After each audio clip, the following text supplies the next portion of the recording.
Good evening and welcome right back, everybody. This is RJ Allen on Power Drive, only on 360 Radio, where listening is a virtue.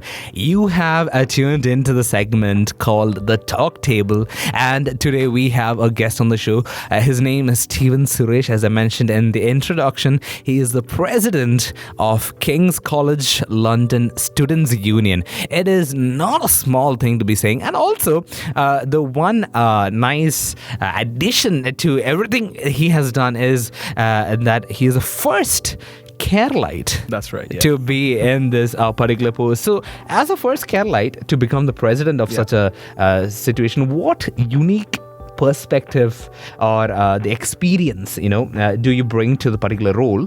And how do you plan to leverage that for the benefit of the student community? Has anybody ever, brought you to that particular point of thinking, or have you come to that point of thinking because you're from a particular community? Yeah, I think, especially being a Keralite and then being born and raised over here amongst the Kerala community as well. I think the main thing that all of us gain is that experience dealing with like other people as well, like internationals, 100%. People, it's not just within your own community, but dealing with various faiths and backgrounds and things of that nature. So I think dealing with a uni like King's, where you have those students from all sorts of backgrounds, right?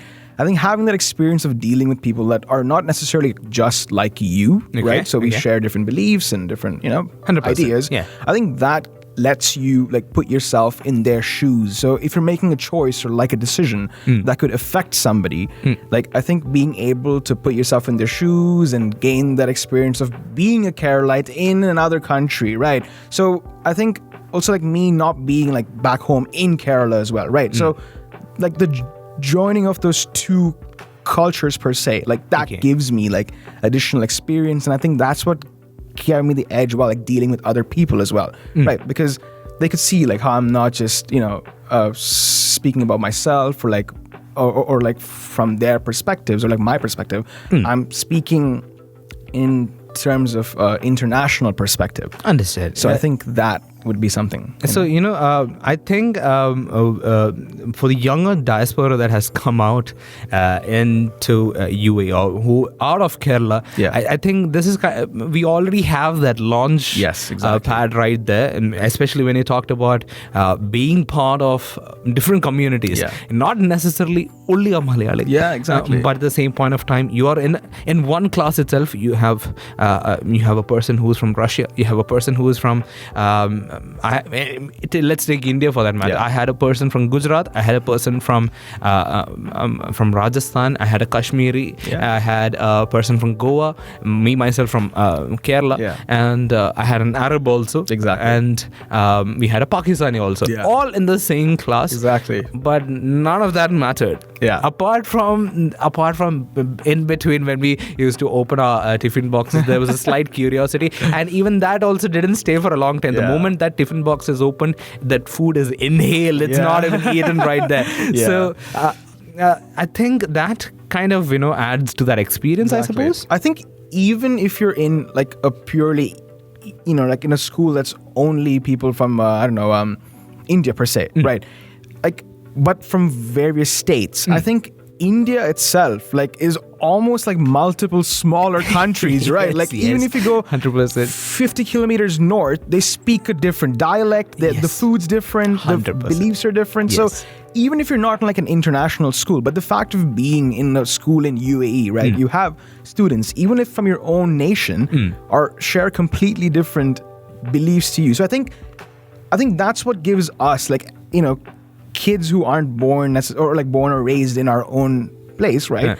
That's what gives us the experience or edge, right, amongst other people. Has that given you the edge over here in the college, in the student run through the process, the democratic process? I think so, because the other four candidates were mainly from their own country. Okay. So I think even for them, it's almost like a cultural shock of being in London, where you have people who don't share the same beliefs as you, right? So I think that also, so when you interact with people, subconsciously you think, oh, they're not like me, are they thinking something of me? And so, but when you go through 21 years of dealing with various people, even for yourself, right? Okay. Various people, various beliefs in your own classroom. like don't let that affect your choices or the way you behave anymore. So I think when I was doing like in-person campaigning, right, speaking to people, like, I mean, I think that's what. So when I spoke to people, I think they could see and like hear that I was completely like comfortable with them. I had no issues in like speaking with them. I think that's what gave me the edge and what I think made people like me. I could say that was so the I'm pretty sure that the campaign was quite competitive in regard to this. Extremely competitive, yeah. So I think, we can speak for hours just about how that was. In regards to that, so in school we had the first the idea of what a democratic process is all because of this student parliament that we have, exactly, and then so over there in itself the campaigning thing is a huge thing, and we go all out. There are posters, placards, and then there are slogans being called out. So how was that democratic process like? Was that hectic? It was extremely hectic. I can comfortably say it was over the month of March, right? So since the start of March, everyone's putting up their posters and speaking to like students about what their like what they plan to do with the uni and stuff like that. And I think 1 month of giving it your 100% basically, and I was completely drained at the end of it. But I think knowing that people put their trust in me at the end of all of this was what 100%. Makes me go even further. So yes, in regards to the competitiveness, I have yet another question, but we'll go for a short break and then we'll be right back into this. It is interesting. This is just starting off right here. We got more. So do stay tuned, everybody. This is RJ Allen in conversation with Steven. We'll be right back only here on 360 Radio, where listening is a virtue.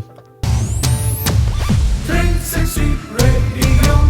Listening is a virtue.